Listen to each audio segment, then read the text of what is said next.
ये भी आपको पता है कि हमारे परमात्मा जी का जब से उन्होंने सन 1994 से सत भक्ति मार्ग यथार्थ 13वें कबीर पंथ की शुरुआत की है, उन्होंने कभी भी राजनीति को महत्व नहीं दिया है, क्योंकि ये परमात्मा है और राजनीति को परमात्मा ने एक बहुत ही गंदी और एक घटिया जो है एक वस्तु बताया है, और भगत का तो उससे बिल्कुल परमात्मा ने डिस्कनेक्ट कर रखा है। यानी अगर आपको भक्ति करनी है तो आपको राजनीति से तो बिल्कुल कोसों दूर रहना होगा आपको। और एक सत्संग में परमात्मा ने यहाँ तक बोल दिया है कि यदि आप कोई कैंडिडेट को चुनते हैं तो बहुत सोच समझ के चुने। आपके द्वारा चुना गया कैंडिडेट यदि कल को कोई कर्म या फिर कुकर्म करेगा तो उसका परिणाम उसी औसत में आपको भी जो है वो भुगतना पड़ेगा, क्योंकि आपके सहयोग से वो राजा बना है, वो मंत्री बना है। और पुण्यात्मा वो सही कैंडिडेट है कौन, ये आप और हम सबको पता है इस अध्यात्म में आने के बाद में। क्योंकि जितने भी ये जो शराब के ठेके हैं इनको जो लाइसेंस दिया जाता है, जो बूचड़ खाने इनको लाइसेंस दिया जाता है, ये पान गुटखा मसाला बनाने वाली शराब बनाने वाली जितनी भी फैक्ट्रियां हैं इनको कौन लाइसेंस देता है? वही लोग देते हैं जिनको हम चुनते हैं। तो वो कर्म कम और कुकर्म उनके ज्यादा होते हैं, तो हमारे हिस्से में क्या आएगा? कुकर्म। तो समझदार को तो परमात्मा ने संकेत कर दिया कि वो तो ऐसे अड़ंगे में पाव देगा नहीं।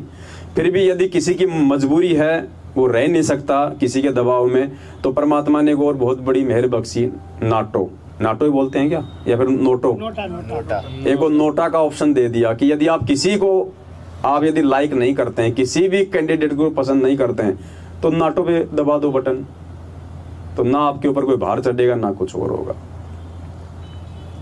अब यहां क्या हो रहा है, ये अखबार की कटिंग है। देखिए, मध्य प्रदेश के इंदौर में सतलोक आश्रम मैनेजमेंट हरियाणा ने 14 जून को जो कबीर प्रगट दिवस मनाया। अब ये वहां की एक अखबार की कटिंग है, दास आपको पढ़ के सुनाएगा। मर्यादा में रहकर भक्ति, दान और सेवा करें मोदी। अब मोदी कौन है, ध्यान से सुनिए। यानी उस इंदौर के सत्संग में एक कोई मोदी जी हैं, वो आए, उनको बुलाया गया मुख्य अतिथि के रूप में। सोचिए पुण्यात्माओं, 27 साल हो गई संत रामपाल जी भगवान को ज्ञान देते हुए, और 27 साल में उन्होंने 27 कबीर प्रगट दिवस भी मनाए, 27 उन्होंने गरीबदास जी के बोध दिवस भी मनाए। आज तक उन्होंने किसी सरपंच को भी मुख्य अतिथि के रूप में नहीं बुलाया। मंत्री प्रधानमंत्री तो छोड़िए, देखो आना भी चाहे अपनी मर्जी से तो भी वो स्वीकार नहीं करते, क्योंकि कबीर परमेश्वर के मार्ग में गुरु से बढ़ के कोई दूसरा मुख्य अतिथि नहीं हो सकता। और यदि अपने मुख्य अतिथि सतगुरुदेव जी के रहते सहते यदि कोई किसी 2 कौड़ी के जीव को मुख्य अतिथि के रूप में, चीफ गेस्ट के रूप में बुलाता है, पुण्यात्मा वहां पे साक्षात काल भगवान का वास है, परमेश्वर का नहीं हो सकता। लेकिन इनको अपने आश्रम चलाने, इनको भोली भाली जनता को लूटना है। अगर ये लोग किसी एक पार्टी का साथ ना दें, पुण्यात्मा 5 दिन इनके आश्रम नहीं चलेंगे। 5 दिन। दास की बात हो चुकी है इनके मुख्य लोगों से। इनका यही कहना है यदि हमने आश्रम चलाने हैं तो भाई हमने तो ये राजनेताओं से संपर्क रखने पड़ेंगे। तो इनको भगवान पे विश्वास नहीं है, इनको परमात्मा पे विश्वास नहीं है, इसलिए ये घटिया काम मजबूरन ये करते हैं अपने स्वार्थ के लिए। और ये नादान संगत भोलेपन में अपने फालतू में यूं ही आंख बंद करके गांधारी की तरह अपने कर्म फोड़ रही है। तो देखिए क्या आया है न्यूज में। इंदौर गरीबदास साहिब की अमृतवाणी, भोगवाणी और गुरु नाम दीक्षा के साथ कबीर साहिब जी के 625वें प्रकट दिवस के उपलक्ष्य में आयोजित महोत्सव का समापन हुआ। कहीं गुरु जी का नाम नहीं है, इस पूरे अखबार में कहीं संत रामपाल जी का नाम नहीं है। जैसे कि इनकी बेइज्जती हो जाती है अगर गुरु जी का नाम आ जाए तो। मुनिंदर धर्मार्थ ट्रस्ट, ये हरियाणा के जो कुरुक्षेत्र में एक फर्जी आश्रम बना हुआ है जिसको हैंडल करता है पुरुषोत्तम सैनी, उसने ये ट्रस्ट बनाया है मुनिंदर धर्मार्थ ट्रस्ट।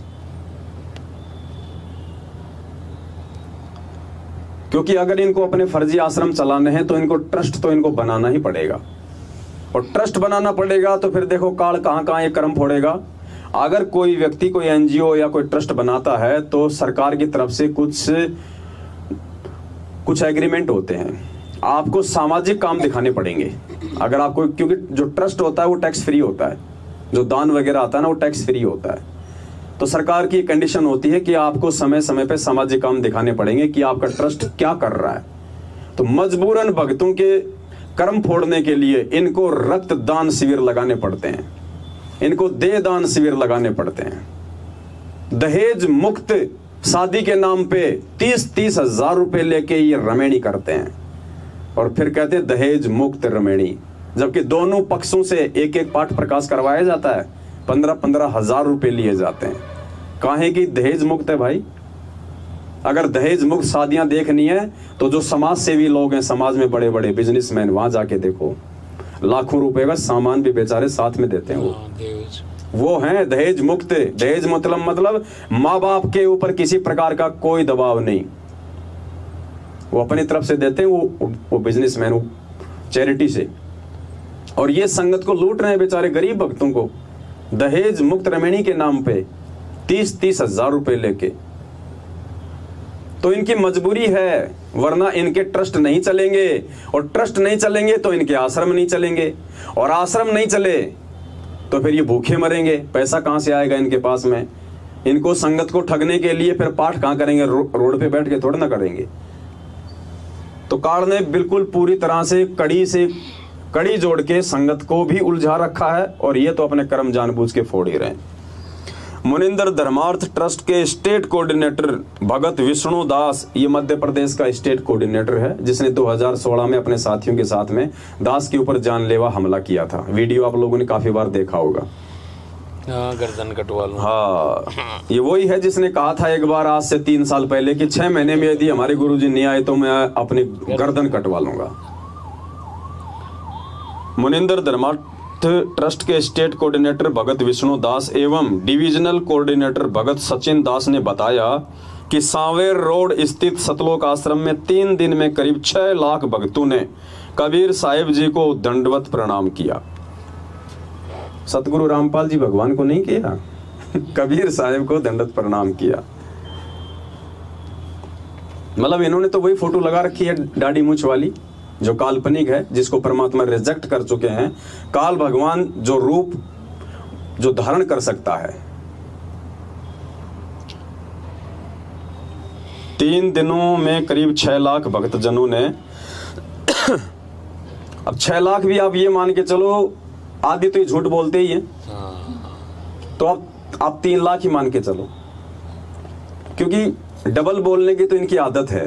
1 लाख ही मान के, 1 करोड़ नहीं, एक इंटरव्यू में तो इन्होंने 3.5 करोड़ बताए भारतवर्ष में, जबकि 20 लाख से ऊपर भगत नहीं है टोटल भारतवर्ष में, देश विदेश के मिला के। 1 लाख भी बहुत होते हैं, उतने ही माने। तो ये 6 लाख अगर लिख रहे हैं 3 दिन में इंदौर में 6 राज्यों से, आप 3 लाख ही मान के चलो। पुण्यात्माओं, जैसे आज हिंदुस्तान के घर घर में ज्ञान गंगा पहुंच चुकी है ना, जितने भगत भाई बहन हैं परमात्मा के, सतगुरु रामपाल जी भगवान के भगत है, सबके पास सात संगत के वीडियो जा चुके हैं। सबको पता है अंदर ही अंदर क्या चल रहा है, क्या नहीं चल रहा है। करीब 6.5 लाख भक्तजनों ने कबीर साहिब जी को दंडवत प्रणाम किया।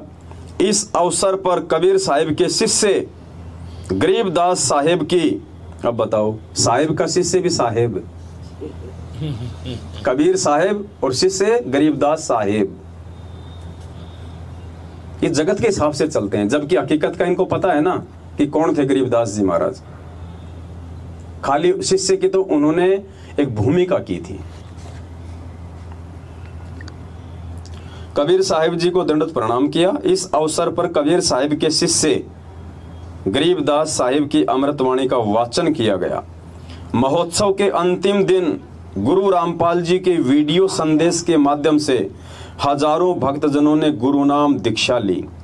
महोत्सव में मुख्य अतिथि के रूप में उपस्थित प्रधानमंत्री नरेंद्र मोदी के भाई प्रहलाद मोदी ने कहा कि किसको बुलाया गया मुख्य अतिथि के रूप में? अरे नालायकों, इससे अच्छा तो महेंद्र भगोड़े को ढूंढ ढांड के कहीं से खड़ा कर देते, कम से कम एक भगत तो होता। अब वो जगत वाला अनुपदेशी व्यक्ति, वो क्या जाने, सिर्फ मान बढ़ाई के लिए। और आपको अच्छे से पता है आदि झूठ बोलते हैं, और उस 3 लाख में भी 1 लाख तो आप जी गांव के और आसपास के, क्योंकि जैसे ये वीडियो हम देख रहे हैं ना, इतने साधु आए, वो पता नहीं कोई लाल कपड़े पहन के आ रहे हैं, कोई सफेद कपड़े पहन के आ रहे हैं, गांव के सरपंच आ रहे हैं, इन्होंने तो कम से कम आप 50-60 हजार आदमी तो मतलब वो मानो जो कि नाम दीक्षा नहीं लिए हुए हैं, केवल भीड़ भंडारे के लिए आए भंडारे के लिए। भंडार वगैरह हमारा। अब भंडारे के नाम पे तो आपको पता है कि रोड पे गाड़ियों की लाइन लग जाए, अगर कोई मीठे पानी के गिलास भी बांट रहा हो तो ये तो भंडारा था। महोत्सव में मुख्य अतिथि के रूप में उपस्थित प्रधानमंत्री नरेंद्र मोदी जी के भाई प्रहलाद मोदी ने कहा, अब क्या कहा प्रहलाद मोदी ने, कबीर साहब के बताए भक्ति मार्ग पर चलकर भगत जन इस जन्म को अंतिम जन्म बना सकते हैं। अब बताओ संदेश कौन दे रहा है? नरेंद्र मोदी का भाई प्रहलाद मोदी। अरे नालायक हो, अरे तुम ही खड़े होके बोल देते जैसे हम लोग भाई बहन आपस में मिलके यहाँ पे जो देते हैं हम संदेश है, कम से कम भगत के शब्दों का कोई असर तो होगा। प्रहलाद मोदी ने कहा कि कबीर साहब के बताए भक्ति मार्ग पर चलकर भगत जन इस जन्म को अंतिम जन्म बना सकते हैं। मर्यादा में रहकर भक्ति दान और सेवा करने से आपको सतलोक में बैठने जैसा पुण्य प्राप्त होगा। मतलब उसको तोते की तरह उसको लिख के दे दिया होगा, वो क्या जाने बेचारा क्या सतलोक और कहां से क्या पुण्य होगा, भक्ति और मर्यादा क्या होती है, उनको तो ABCD भी नहीं पता मर्यादा की। वो कितनी की मर्यादा निभाते होंगे, जब नाम दीक्षित ही नहीं है तो मर्यादा क्या निभाएगा। मर्यादा में रहकर भक्ति दान और सेवा करने से आपको सतलोक में बैठने जैसा पुण्य प्राप्त होगा। कार्यक्रम में वरिष्ठ भाजपा नेता राजेंद्र शुक्ला विशेष रूप से मौजूद थे। मतलब विशेष रूप से गुरुजी मौजूद नहीं थे, वरिष्ठ भाजपा नेता राजेंद्र शुक्ला जी विशेष रूप से मौजूद थे। देख लो आप ये क्या आडंबर हो रहा है। 27 साल के इतिहास में आपको ये ड्रामा देखने को नहीं मिलेगा। और मैं आग्रह करूंगा उन सभी परमात्मा की प्यारी आत्माओं से जो बहुत ज्यादा पढ़े लिखे हैं, बहुत ज्यादा इंटेलिजेंट, अपने आप को बहुत ज्यादा समझदार मानते हैं। अरे भाई, या तो तुम लोगों ने गुरुजी के सत्संगों को ढंग से नहीं सुना, अगर ढंग से सुना होता तो पुण्यात्माओं तुम्हारी आंखों के सामने ये क्या आडंबर हो रहा है वहां पे। ये राजनेताओं को बुला बुला के वहां पे भगवान की बेइज्जती की जा रही है। तुम आत्माओं को ज्ञान आधार से ये तमाचे मारे जा रहे हैं, तमाचे। पूर्ण परमात्मा से बढ़ के कौन है जो मुख्य अतिथि उसके कार्यक्रम में आएगा बनके? कौन है? क्या उससे बड़ा किसी का कोई प्रभाव है इस दुनिया में? ये देखिए क्या ड्रामे हो रहे हैं। परमेश्वर के प्रोग्राम में, सत्संग में, और मुख्य अतिथि के रूप में राजनेताओं को बुलाया जा रहा है। सिर्फ और सिर्फ उन राजनेताओं के कंधे पे बंदूक रख के भीड़ इकट्ठी करके ज्यादा से ज्यादा धन इकट्ठा करना, पैसा इकट्ठा करना, और काल का मकसद है तुम सबकी मर्यादा तोड़वाना। तुम सब के सब लोग दोषी हो, सब के सब उस भगवान के दोषी हो जो तुम में से किसी ने भी सच को सच कहने की हिम्मत नहीं की वहां पे। वरना नालायकों कान खड़े हो जाने चाहिए थे तुम्हारे उसी समय कि हमारे गुरुजी से बढ़ के मुख्य अतिथि कौन आ गया। ये सारे आडंबर छोड़ छाड़ के तो हम लोग इस परमात्मा की भक्ति में आए, और यहां भी इन राजनेताओं को समावेश कर दिया। लेकिन कोई नहीं बोला, सब खा पी के आ गए अपना झाड़ के पल्ला, सब दोषी परमात्मा के। वो परमात्मा का भंडारा नहीं था, वो पाप का भंडारा है, पाप का। भोग किसको लगा है? काल्पनिक फोटो को। गीता क्या कह रही है? पूर्ण परमेश्वर को भोग लगने के बाद जो अन्न बचता है भंडारा, उसको खाने से पाप कर्म नाश होते हैं। गीता जी ने ये नहीं कहा कि पूर्ण परमात्मा की फोटो को भोग लगा दे, जो काल्पनिक है, जो उस परमेश्वर का वास्तविक रूप भी नहीं है। अरे 650 साल पहले भी यदि परमात्मा आए थे यदि किसी रूप में, तो ये तो वो ओरिजिनल रूप भी नहीं है, ओरिजिनल फोटो भी नहीं है, और ओरिजिनल हो तो भी हमारा क्या भला हो। तो भाई उस जिंदा कबीर को छोड़ के और 650 साल पहले वाले काल्पनिक फोटो को भोग लगाना, तो भाई पाप का अन्न खाना है, पाप का अन्न।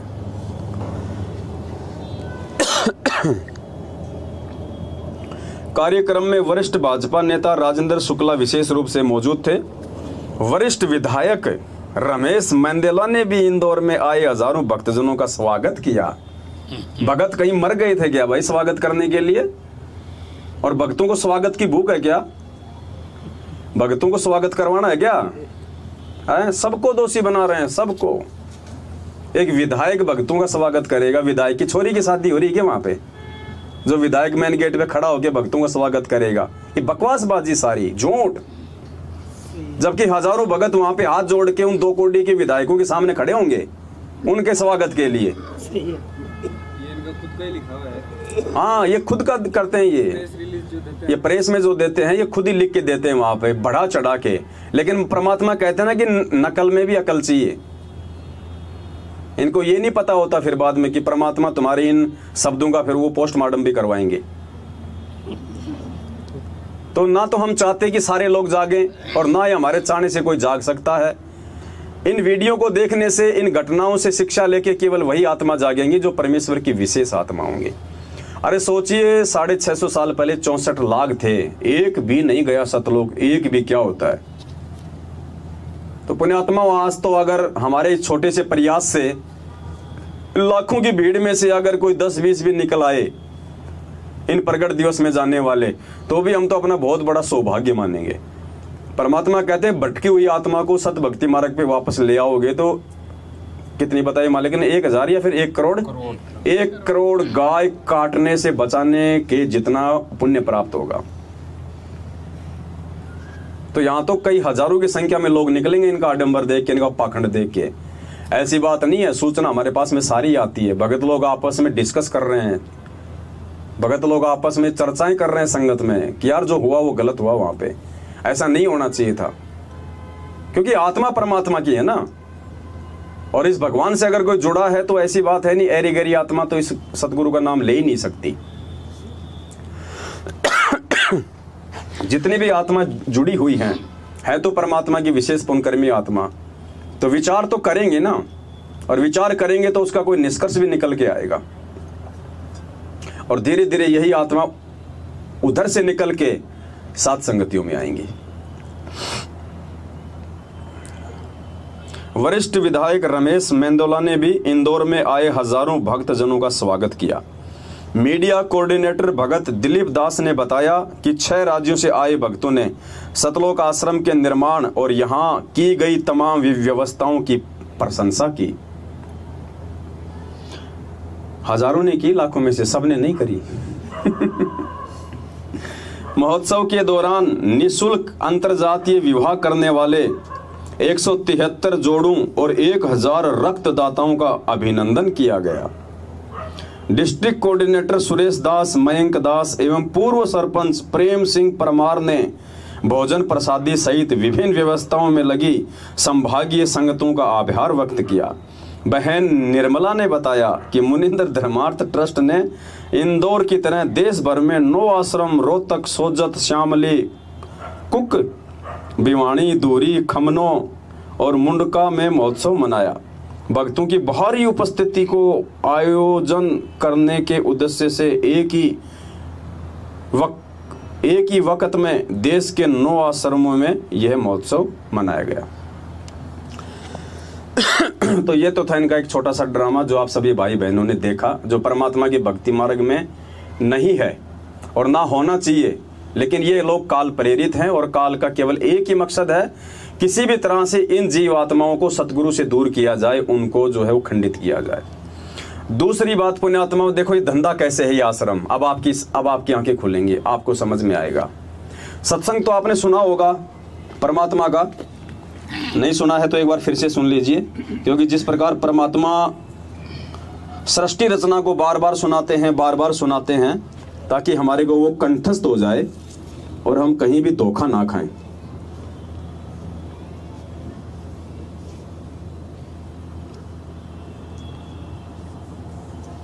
तो दास आपको फिर से एक छोटा सा सत्संग परमात्मा को सुनाना चाहेगा। 2004 में ही इस पूर्ण परमात्मा ने वर्तमान स्थिति को भांपते हुए एक सत्संग किया था मालिक ने आश्रमों के ऊपर।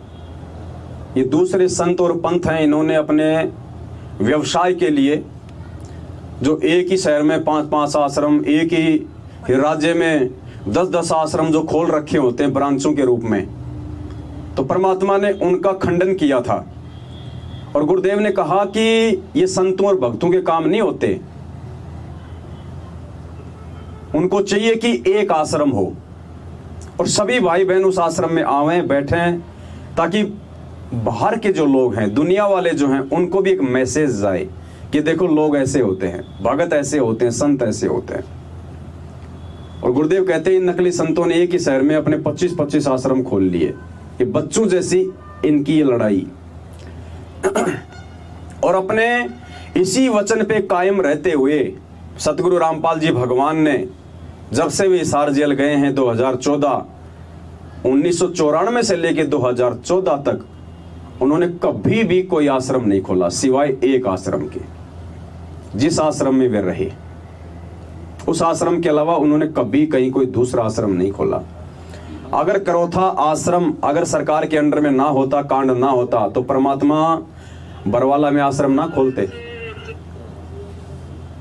अगर छुडानी में जब परमात्मा सत्संग किया करते थे शुरुआत में, अगर गरीबदास ये पंथ वाले लोगों ने अगर उनका विरोध ना किया होता, तो परमात्मा करौथा में कभी भी आश्रम नहीं खोलते, क्योंकि ये पूर्ण संत है और इनके वचन सदा एक ही रहेंगे। कहीं से भी उठा के आप जो है देख सकते हैं। तो मालिक ने एक आश्रम के लिए कहा है सार्वजनिक तौर पे, और आज उसी संत के आड़ में, उसी गुरु की आदेशों की आड़ में आज इन्होंने जगह जगह कोई 10-12 आश्रम खोल डाले। पहले आप ये सत्संग सुनिए, फिर आपकी समझ में आएगा। कबीर साहब कहते हैं, राज्य तजना सहज है, सहज किया काने, मान बढ़ाई ईर्षा, दुर्लभ तजना ये। और ये नहीं तजी तो इतना मुक्त नहीं हो सकता करोड़ जन्म भी। प्रभु की प्रेरणा पाकर राज्य भी छोड़ सकता है, अपने प्रिय से प्रिय पत्नी को भी त्याग सकता है। फिर ये राग और द्वेष, मान बढ़ाई ये नहीं छोड़ सकता। जब तक ये नहीं छूटेगी तब तक प्रभु नहीं मिल सकता। मान बढ़ाई से है दूर, आज के है सदा हजूर। हमने तो दास और कुत्ता बनकर रहना पड़ेगा प्रभु का।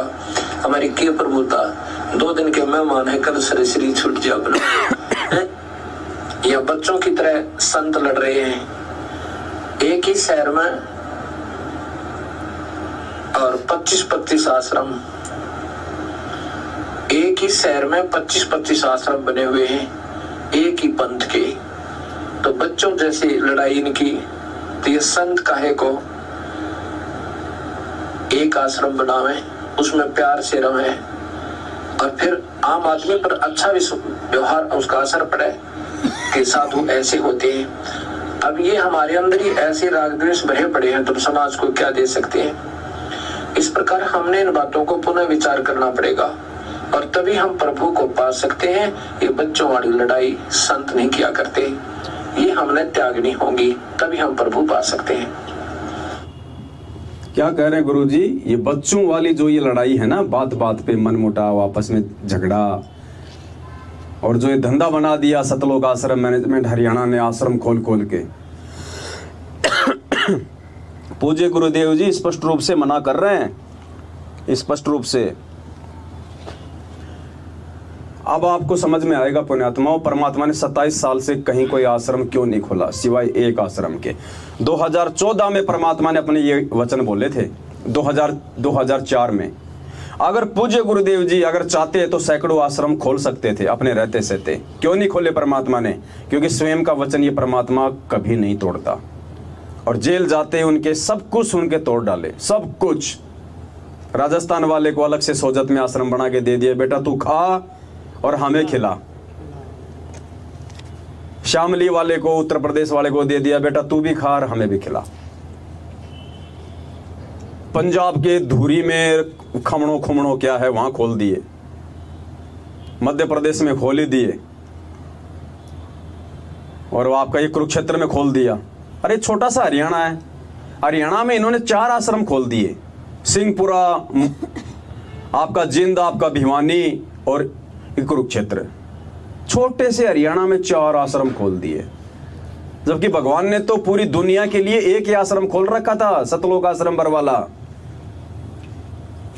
अब आपके समझ में आएगा ये धंधा कैसे है। आज तक जितने भी आश्रम इन्होंने बनाए हैं, जितने भी 9-10। सबसे बड़ा आश्रम है बैतूल आश्रम, मध्य प्रदेश का बैतूल आश्रम सबसे बड़ा। अब जब बैतूल आश्रम ऑलरेडी बना हुआ है, उसमें इतना पैसा इन्वेस्ट हो चुका है, मध्य प्रदेश में इनको इंदौर में दूसरा आश्रम खोलने की जरूरत क्या पड़ गई? बताओ। अरे मध्य प्रदेश के लिए जब भगवान ने पूरी दुनिया को एक ही आश्रम में 27 साल से नाम और ज्ञान दिया,